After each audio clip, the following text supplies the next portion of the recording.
Now, let's delve into the first panel, entitled Humanism and Renaissance, the Great Revolution. In the following panels, we can see a fragment of the introduction of the Elegantiae Linguae Latinae, 1471, a work by Lorenzo de Valla from 1444, which Nebrija encountered in Bologna and which marked his definitive approach to the Latin language. We also find the Florentine edition of Homer's Odyssey from 1488, a clear reference to the revival of classical authors promoted by the humanists. But what was humanism, and why do we still consider it a key movement in Western history? Fundamentally, it propelled the transition from medieval knowledge, which was almost exclusively focused on theology, medicine, and law, to the vision of the humanists who aimed to renew education, culture, and society of the time by seeking their foundations in antiquity.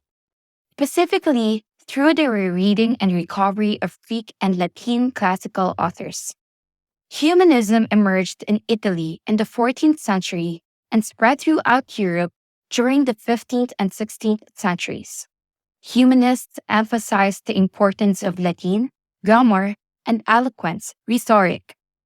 Within the subjects taught in humanistic studies, poetry, history, and moral philosophy were included.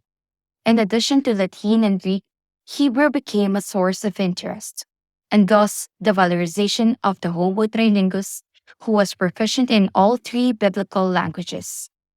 The discovery of many classical texts at that time was a boost for the renewal of arts and sciences.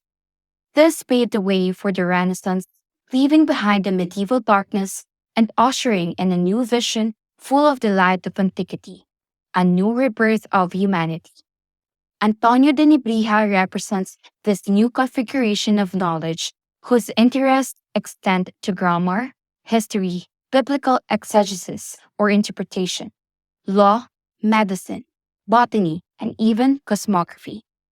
Let's now recall what was happening in Spain during Nebrija's time and proceed to observe the following panels where we find excerpts from literature of the period.